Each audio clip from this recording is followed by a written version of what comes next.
രാധാകൃഷ്ണേട്ട, നമ്മുടെ ഡൽഹിയിൽ ഇന്ന് പ്രതിപക്ഷത്തിൻ്റെ ഇന്ത്യ മുന്നണിയുടെ നേതൃത്വത്തിൽ വലിയൊരു പ്രക്ഷോഭം നടക്കുകയാണ്. BJPക്കെതിരെയാണ് ആ പ്രക്ഷോഭം നടത്തേണ്ട ഒരു സാഹചര്യമാണുള്ളത്. നമ്മുടെ ഇന്ത്യയുടെ ജനാധിപത്യ സംവിധാനങ്ങൾ തകർക്കുക എന്നുള്ള ലക്ഷ്യം വെച്ചുകൊണ്ടാണ് BJP ഗവൺമെൻറ് മുന്നോട്ട് പോകുന്നത്. അതുകൊണ്ടാണ് ഇലക്ഷൻ ഡിക്ലെയർ ചെയ്തതിന് ശേഷം ഇന്ത്യയുടെ ചരിത്രത്തിൽ ആദ്യമായിട്ടാണ് ഒരു മുഖ്യമന്ത്രിയെ അറസ്റ്റ് ചെയ്യുകയും ലോക്കപ്പ് ചെയ്യുകയും ജയിലിലിടുകയും ചെയ്തു. അതോടൊപ്പം തന്നെ പ്രതിപക്ഷ അല്ലെങ്കിൽ BJP ഇതര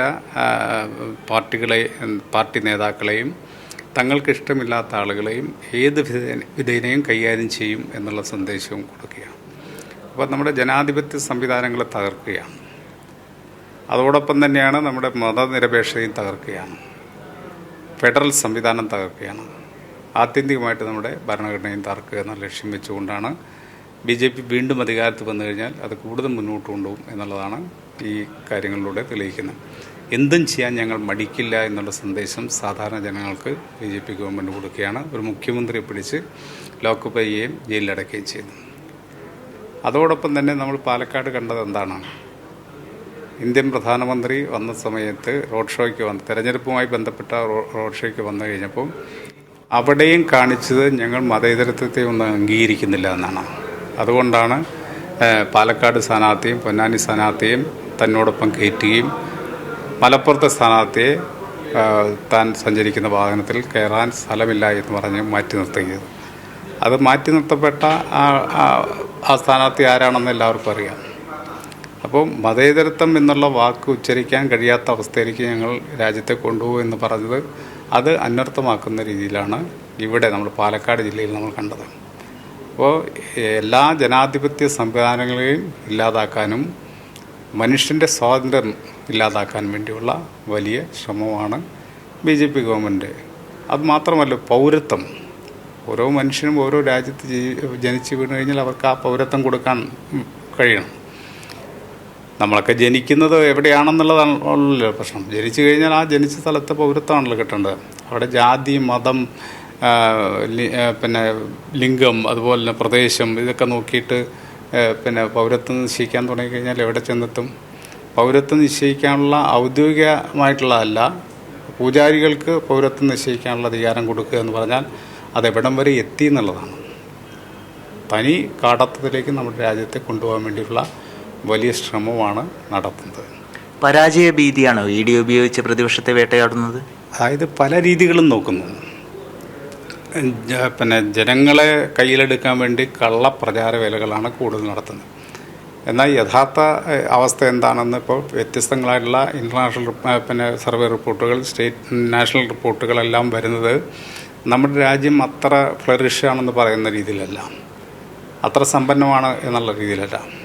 ഇവിടെ ഒരു ഭാഗത്ത് സമ്പന്നമാണ്, സാമ്പത്തിക ശേഷി ആർജിച്ചിരിക്കുകയാണ്, ലോകത്തെ ഏറ്റവും മുന്നേറ്റമുണ്ടാക്കുന്ന രാജ്യമാണെന്നൊക്കെ നമ്മൾ വലിയ പ്രചരണം നടത്തുമ്പോഴും ഇപ്പം അടുത്ത കാലത്ത് വന്ന ഒരു റിപ്പോർട്ടുണ്ട്, നമ്മുടെ മനുഷ്യൻ്റെ അസമത്വങ്ങളെക്കുറിച്ചുള്ള ഒരു സർവേ റിപ്പോർട്ടുണ്ട്. അസമത്വങ്ങൾ ഇന്ത്യയിൽ പെരുകുന്നു എന്ന് മാത്രമല്ല, ബ്രിട്ടീഷുകാരുടെ കാലത്തുള്ളതിനേക്കാൾ കൂടുതൽ അസമത്വം നമ്മുടെ രാജ്യത്തുണ്ടായിരുന്നു. അപ്പോൾ അസമത്വത്തിൻ്റെ സർവേ നടന്നു കഴിഞ്ഞപ്പോൾ പുറത്തു വന്നു. അതുപോലെ ദാരിദ്ര്യവുമായി ബന്ധപ്പെട്ടുകൊണ്ടും ദാരിദ്ര്യവും ഇന്ത്യയിൽ വർദ്ധിക്കുന്നു എന്നുള്ള കണക്കുകളാണ് വരുന്നത്. അതുപോലെ മനുഷ്യൻ സന്തോഷിക്കുന്ന ജനതയുടെ കൂട്ടത്തിൽ നമ്മൾ വളരെ പിന്നോക്കം പോവുകയാണ്. ഇപ്പോൾ ബംഗ്ലാദേശിൻ്റെയും പാകിസ്ഥാൻ്റെയും ഒക്കെ തന്നെ പുറകിലേക്ക് നമ്മുടെ രാജ്യം പോയി എന്നാണ്. ഇപ്പോൾ ഹാപ്പിനെസ് ഇൻഡെക്സിൽ നമ്മുടെ സ്ഥാനം 126 സ്ഥാനത്താണ്.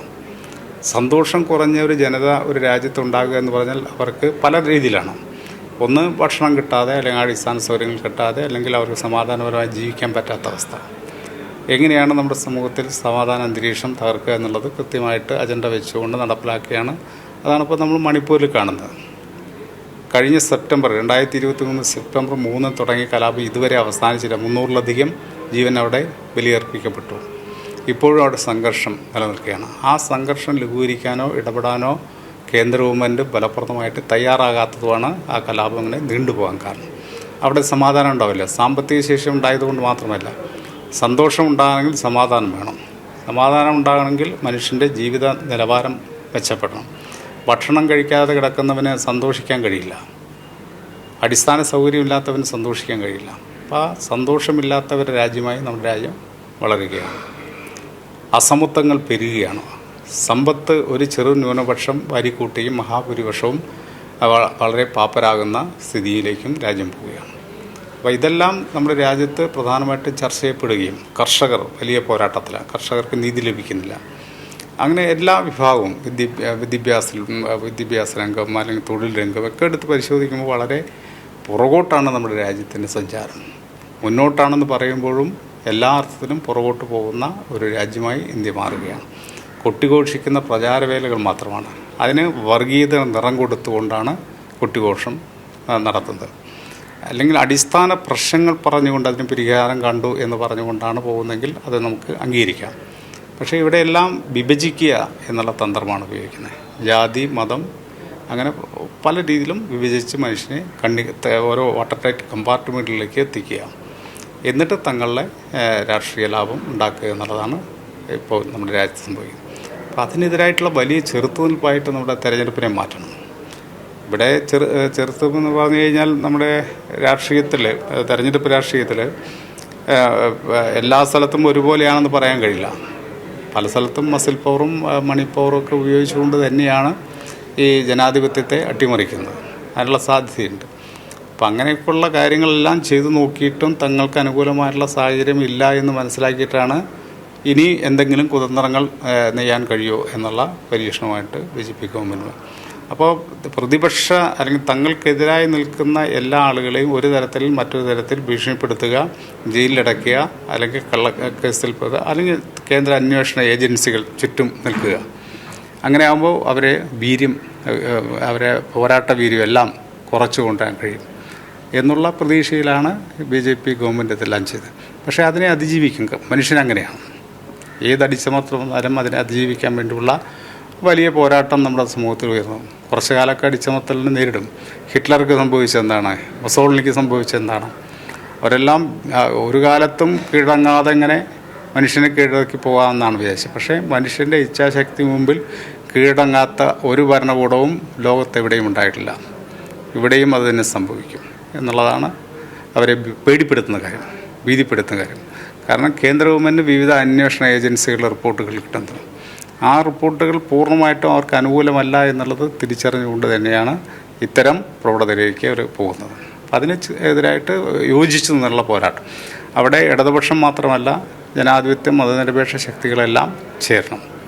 നമ്മുടെ നാടിനെ സ്നേഹിക്കുന്ന ആളുകൾ ചേരണം. ദേശീയ സ്വാതന്ത്ര്യസമര പൈതൃകം ഉൾക്കൊള്ളുന്ന ആളുകൾ ചേരണം. മതേതരത്വം നിലനിൽക്കണമെന്ന് ആഗ്രഹിക്കുന്ന ആളുകൾക്ക് ചേരണം. ജനാധിപത്യ സംവിധാനം നിലനിൽക്കണമെന്ന് ആഗ്രഹിക്കുന്ന ആളുകളെല്ലാം യോജിച്ചുകൊണ്ടുള്ള മുന്നേറ്റമാണ് ഉണ്ടാക്കേണ്ടത്.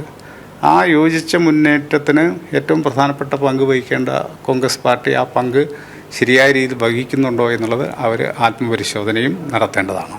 കൃത്യമായ രാഷ്ട്രീയം പ്രചരണത്തിൽ മുന്നോട്ട് വെച്ചുകൊണ്ടാണ് കെ രാധാകൃഷ്ണേട്ടൻ്റെ പ്രചാരണം മുന്നോട്ട് പോയിക്കൊണ്ടിരിക്കുന്നത്. ക്യാമറമാൻ മഹേഷ് പാലക്കാടിനൊപ്പം സച്ചിൻ വള്ളിക്കാട്, കൈരളി ന്യൂസ്, പാലക്കാട്.